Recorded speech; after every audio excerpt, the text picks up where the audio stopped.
화면을 통해서 예배드리고 계신 우리 성도님들에게 우리 하나님의 은혜와 평강이 함께 하시기를 바랍니다.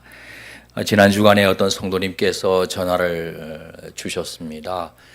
목사님 많이 보고 싶습니다. 같은 내용으로 카톡을 보내오신 성도님도 계십니다. 화면을 보고 계시면 여러분들도 그러시죠. 저도 여러분 정말 많이 뵙고 싶습니다. 아마 성도님들도 서로 간에 그런 마음이 드실 것입니다. 예전처럼 모여서 하나님을 예배하고 또 서로 교제할 수 있도록 이 코로나19 사태가 속히 종식되기를 기도합니다. 우리 하나님께서 한국 교회를 키질하시는 것 같습니다. 그 키질하면은 쭉정이를 바람에 날려보내고 알곡만 모아 드리지 않습니까? 그것처럼 이 위기에 바람이 불어올 때 쭉정이 신자는 훅 날아가 버립니다. 그러나 알곡 신자들은 도리어 자신을 성찰하고 회개하면서 하나님께로 모여드는 것이죠. 기본으로 돌아가는 것입니다. 우리는 언제 어디서 어떤 상황 속에서도 하나님을 참으로 예배하는 알곡의 높은 뜻 사람들입니다. 기본으로 돌아가면 이 위기도 기회로 바뀌게 될 줄 믿습니다. 여러분과 함께 성경 한 구절 같이 읽고 싶습니다. 역대하 7장 13절 하반절에서 14절입니다. 혹 전염병이 내 백성 가운데 유행하게 될 때에 내 이름으로 일컫는 내 백성이 그들의 악한 길에서 떠나 스스로 낮추고 기도하여 내 얼굴을 찾으면 내가 하늘에서 듣고 그들의 죄를 사고 그들의 땅을 고칠지라. 하나님께서 우리 대한민국의 땅을 고쳐주시기를 간절히 기도합니다. 3, 4월 2달 동안은 제국과 천국이라는 주제를 내걸고 복음서에 나타난 하나님의 나라를 살피려고 합니다. 제국과 천국은 많이 대조적입니다. 제국은 비유하자면 피라밋 모양입니다. 피라밋 제일 꼭대기에 황제가 앉아 있습니다. 모든 권력이 황제에게 쏠려 있습니다. 황제는 누구도 거역할 수 없는, 그래서 독재자입니다. 구성원들은 황제와의 거리에 따라 계급 서열이 정해집니다. 이 계급 서열에 따라 황제의 권력을 나누어 받습니다. 밑바닥 서민들은 황제를 중심으로 하는 독재 통치를 받을 수밖에 없습니다. 이에 비해 천국은 굳이 비유를 한다면 원 모양입니다. 천국 시민들은 원 안에 점으로 자리를 잡습니다. 원의 중심에는 하나님께서 세우신 지도자가 있습니다만 그 지도자는 구성원들과 함께 하나님 앞에서 평등합니다. 하나님의 통치를 받습니다. 지도자도 받고 구성원들도 받고 다 받습니다. 지도자라고 하나님의 통치 받는데 예외가 아닙니다. 다 같이 하나님의 통치를 받는 가운데 서로 극진히 사랑하고 진심으로 존중합니다. 각자 갖고 있는 여러 가지 좀 다른 생각들도 말하기도 하고 듣기도 합니다. 그러는 동안 하나님의 뜻이나 하나님의 방식에 가장 근접한 것을 선택하고 실천해 가려고 합니다. 이것이 천국 스타일입니다. 저 제국주의는 왕정이나 봉건 귀족 정치 시대가 끝나면서 사라진 것이 아닙니다. 현대에도 여전히 살아 움직입니다.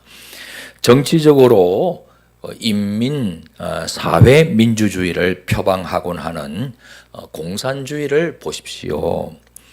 노동자들이 생산 이익을 평등하게 분배받으면은 이상 세계가 된다는 신념을 갖고 있습니다. 이 평등 분배를 위해서 모든 인민들은 한 사람 혹은 일당에게 절대 권력을 양도합니다. 방해 세력에 대해서는 무자비한 숙청을 단행하기도 합니다. 다른 의견을 개진할 수가 없습니다. 인권이나 신앙 자유가 가능하지를 않습니다. 옛날 제국주의의 독재 권력하고 다를 바가 없지요.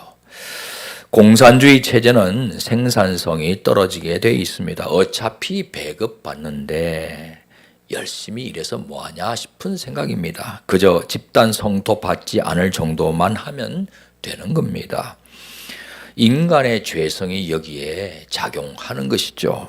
더욱이 다른 나라와 경쟁할 때 밀려날 수밖에 없습니다. 이미 망해버렸고 지금도 망해가고 있다고 역사가 증명해 주지 않습니까? 그런데 자유민주주의의 토양에 자리 잡은 자본주의는 시장의 자유 경쟁을 통한 생산성 극대화를 추구합니다. 여러 가지 면에서 분명 더 나은 체제라고 할 수 있겠습니다. 하지만 아무리 나은 체제라 할지라도 거기에 한계가 있습니다. 역시 인간의 죄성 때문입니다. 경쟁을 통해 부를 축적한 사람을 우리는 자본가라고 부릅니다. 자본가들 중에는 어렵고 가난한 이웃들을 돕는 훌륭한 분들이 적지 않습니다. 그러나 일부 비뚤어진 자본가들이 문제입니다. 탐욕이 끝이 없습니다. 약자들을 향한 갑질, 유명한 말 아닙니까?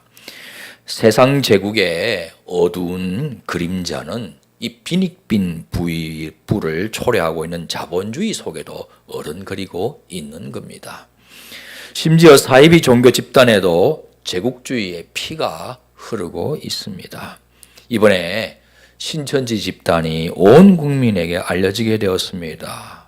일사불란하게 같은 색깔의 옷을 입고 줄지어 예배하는 모습을 보았습니다. 교주가 등장할 때 다들 연호하면서 환영했습니다.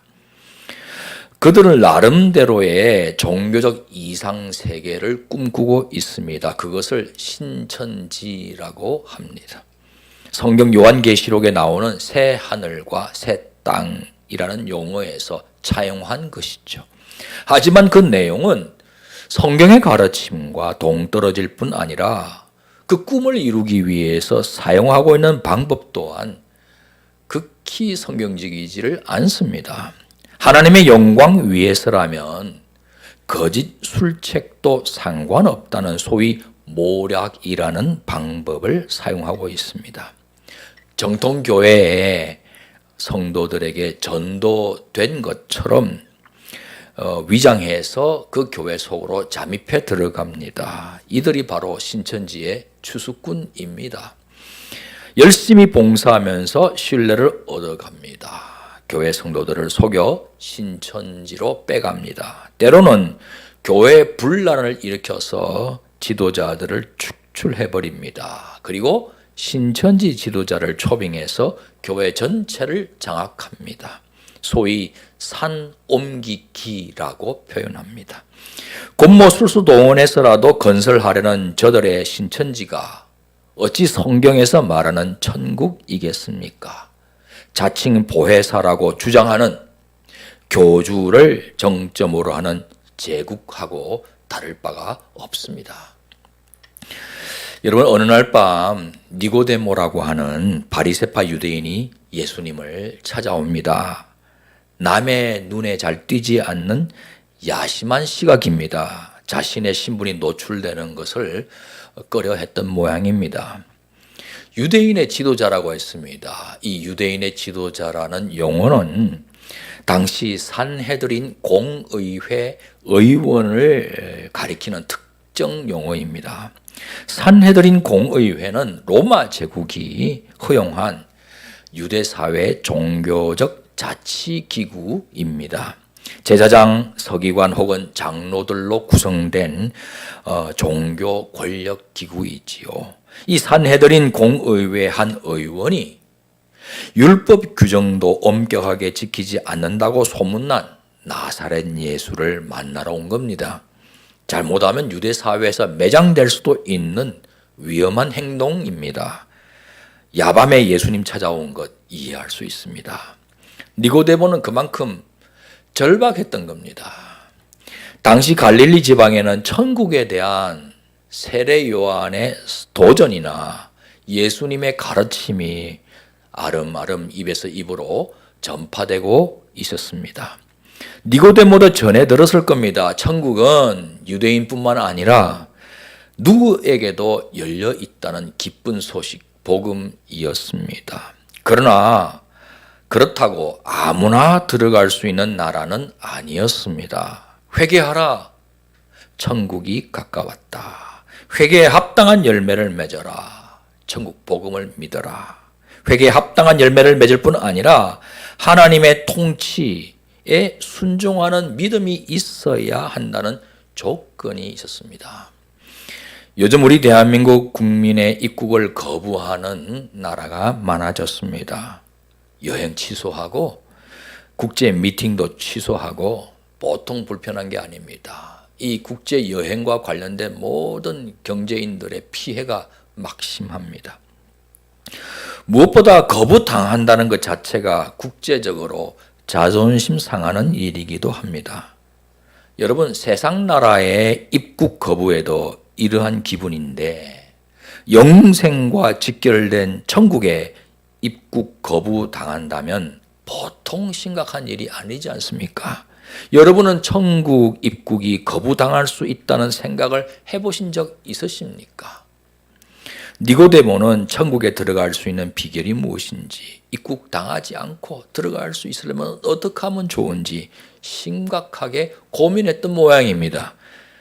니고데모의 이런 마음을 꿰뚫고 계신 예수님께서 말씀하십니다. 3절, 예수께서 대답하여 이르시되 진실로 진실로 내게 이르노니 사람이 거듭나지 아니하면 하나님의 나라를 볼 수 없느니라.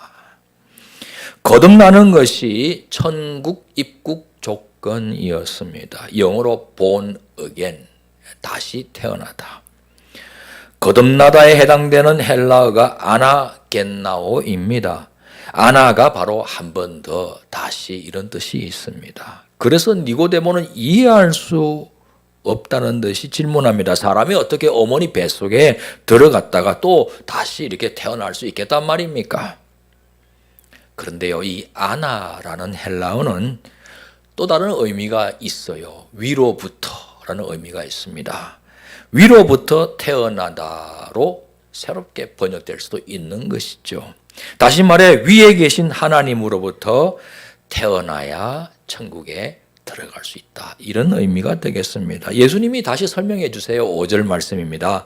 예수께서 대답하시되 진실로 진실로 내게 이르노니 사람이 물과 성령으로 나지 아니하면 하나님의 나라에 들어갈 수 없느니라. 물과 성령을 통해 위에 계신 하나님의 생명 받고 태어나야 천국에 입국할 수 있다. 그런 설명이시죠. 이 물이 무엇이냐? 성령은 좀 이해가 돼요. 성령으로 태어난다. 성령의 감동을 받고 성령으로 말미암아 하나님의 자녀가 되고 이해가 되는데 물이 무엇인가에 대해 여러 가지 해석들이 있었습니다. 어떤 이는 물세례 가리킨다고 했습니다. 하지만 예수님 이름으로 주시는 물세례는 수세자가 하나님의 자녀 되었음을 공개적으로 선포하는 성례전 아닙니까? 따라서 물세례는 천국 백성 되었다는 결과를 공표하는 것이지 천국 입국에 필요한 선결 조건이 아닙니다. 또 어떤 이는 신생아가 태어날 때 터지는 어머니 복배 안에 양수를 가리킨다고 주장하기도 합니다. 아니, 누구나 태어나기만 하면 다 터지는 양수 아닙니까? 그러니 어찌 천국에 입국할 수 있는 조건이 되겠습니까? 둘 다 문맥에서 벗어나는 해석입니다. 구약의 배경을 살펴야 합니다. 에스겔 36장 24절에서 28절인데 바벨론 제국의 포로기에 활동했던 에스겔 선지자입니다. 우리 이거 한번 같이 읽겠습니다. 내가 너희를 여러 나라 가운데서 인도하여 내고 여러 민족 가운데에서 모아 데리고 고국 땅에 들어가서 맑은 물을 너희에게 뿌려서 너희로 정결하게 하되 곧 너희 모든 더러운 것에서와 모든 우상 숭배에서 너희를 정결하게 할 것이며 또 새 영을 너희 속에 두고 새 마음을 너희에게 주되 너희 육신에서 굳은 마음을 제거하고 부드러운 마음을 줄 것이며 또 내 영을 너희 속에 두어 너희로 내 율례를 행하게 하리니 너희가 내 규례를 지켜 행할지라. 내가 너희 조상들에게 준 땅에서 너희가 거주하면서 내 백성이 되고 나는 너희 하나님이 되리라. 하나님께서는 우상 숭배하다 망해버린 당신의 공동체에게 새 기회를 주고 계시는 거예요. 약속의 가나안 땅에 돌아가서 거기서 맑은 물로 씻은 다음에 과거로부터 깨끗하게 정화될 뿐 아니라 하나님의 새 영, 새 마음 받아 당신의 규례 지키는 백성 되게 해주시겠다는 그런 뜻이죠. 저 옛날 애굽을 탈출한 다음 시내산에서 하나님과 언약 맺었던 그 백성들에게 하신 약속과 똑같은 거예요. 그리하여 약속의 땅에서 하나님의 통치를 보여주는 하나님의 공동체 되도록 하나님께서 빚어 가시겠다는 그런 말씀입니다. 하지만 이스라엘은 그 이후에 또 실패했어요. 마침내 성자 예수님께서 이 땅에 강림하셨습니다. 천국이 임하도록 하기 위해서예요. 회개하라, 천국이 가까웠다. 천국이 이 땅에 들이닥치고 있다. 천국을 이루기 위해서인 거예요. 예수님은 천국 보여주는 새 공동체 세우기 위해서 사람들을 부르셨습니다. 거부하는 사람들도 있었습니다. 하지만 예수님 영접하는 사람들이 천국에 입국하는 것이죠. 오늘 본문 앞에 요한복음 1장 11절에서 13절에 이렇게 기록되고 있습니다. 자기 땅에 오매 자기 백성이 영접하지 아니하였으나 영접하는 자 곧 그 이름을 믿는 자들에게는 하나님의 자녀가 되는 권세를 주셨으니 이는 혈통으로나 육정으로나 사람의 뜻으로 나지 아니하고 오직 하나님께로부터 난 자들이니라. 예수님 영접하면 하나님께로부터 태어난 하나님의 자녀 된다. 천국 입국할 수 있다. 이 말씀이죠. 예수님을 영접하고 예수님을 추종함으로써 천국에 입국한 사람들이 모여 이룬 새 공동체가 바로 교회입니다. 내가 이 반석 위에 내 교회를 세우리니 음부의 권세가 결단코 이기지 못하리라. 그러니 물과 성령을 통해 새 마음 받아 하나님 계명에 순종하겠다는 결단이나 하나님의 자녀로 태어나기 위해 예수님 영접하겠다는 결단이 다 천국 입국 조건입니다. 예수님은 설명을 이어가십니다. 오늘 본문 이후 7절 8절이에요. 내가 내게 거듭나야 하겠다 하는 말을 놀랍게 여기지 말라. 바람이 임의로 불매 내가 그 소리는 들어도 어디서 와서 어디로 가는지 알지 못하나니 성령으로 난 사람도 다 그러하니라. 하나님으로부터 태어난 하나님의 자녀들은 바람과 같다. 바람은 눈에 보이지 않아도 결과는 알 수 있지 않습니까? 소리가 들리고 사물들이 흔들리기 때문에 그렇습니다. 마찬가지로 하나님의 자녀인지 여부를 식별하기는 쉽지 않습니다. 하지만 그 삶의 스타일, 삶의 열매로 알아차릴 수 있습니다. 강자가 약자를 억압하는 제국적인 삶과 달리 오히려 강자라 할지라도 약자의 연약함을 기꺼이 담당해 주고자 하는 감동적인 천국 스타일로 살아가는 사람, 그들이 바로 천국 입국한 하나님의 자녀들입니다. 이번 코로나 사태로 소상공인들뿐 아니라 서민들의 민생이 이만저만 고통스럽지 않습니다. 이 와중에 고통 분담하는 차원에서 임대료 할인해 주거나 아예 받지 않겠다고 하는 건물주도 나타납니다. 어떤 학원이 휴원하고 어쩔 수 없이 등록비 돌려주겠다고 하니까 어떤 학부모는 학원 임대료 만만치 않을 거고 또 강사 급여도 챙겨줘야 할 터인데 마음은 뜻은 고맙지만 환불해 주지 않아도 된다라고 회신한 사람도 있습니다. 코로나 사태로 온 국민이 대구와 경북 지방에 온정을 보내고 있습니다. 서로 조금씩 고통을 분담하는 모습이 참 훈훈하고 아름답습니다. 의료진들이나 방역당국 공무원들 정말 수고가 많습니다. 이번에 대구 동산병원이 코로나19 지정병원으로 선정되었습니다. 이 동산병원의 제7대 병원장이 마포 화열 선교사입니다. 병원의 현대화에 지대한 공헌을 하신 귀한 분입니다. 그런데 이 마포 화열 선교사가 KBS가 지난 3.1절 특집 다큐로 방영했던 마포 삼열 선교사의 아들이기도 합니다. 대를 이어가며 한국 사랑에 나선 귀한 선교사님 가문입니다. 동산병원이 우리 교회가 참여하여 제작한 이번 다큐를 보고 그 주제가 영상을 지금 로비에 계속해서 틀어놓고 있다고 전해 들었습니다.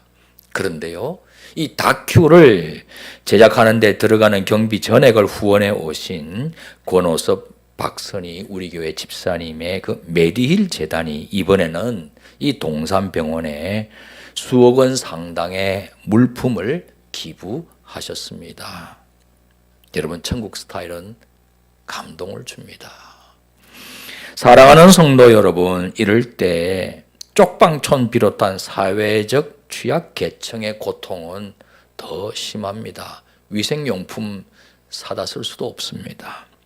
전염병 감염 때문에 대면 접촉 봉사가 거의 중단된 상태입니다. 그나마 전달되도 제되곤 하던 구호품도 그 구호품 전달하는 발길도 뚝 끊어졌습니다. 그래서 우리 교회는 열매나눔재단과 힘을 합쳐서 사회적 취약 계층들에게 위생용품이나 생필품을 전달하고자 합니다. 전달 방법도 찾아보겠습니다. 지금 예배드리고 계신 성도님들께서 감동받는 대로 다음 주 수요일 25일까지 목적 헌금해 주시면 요긴하게 사용하겠습니다. 사순절 기간입니다. 금식도 하고 그러지 않습니까? 금식하시는 분들은 절감된 식사비를 헌금해 주셔도 좋겠습니다. 요즘 이런 말이 있습니다. 코리아는 코로나를 이긴다. 참 좋은 말입니다.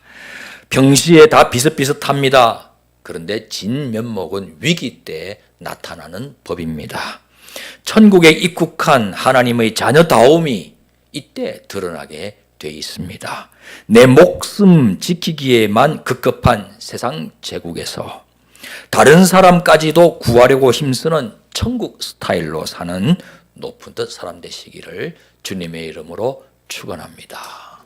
일어나셔서 결단의 찬양 드리겠습니다.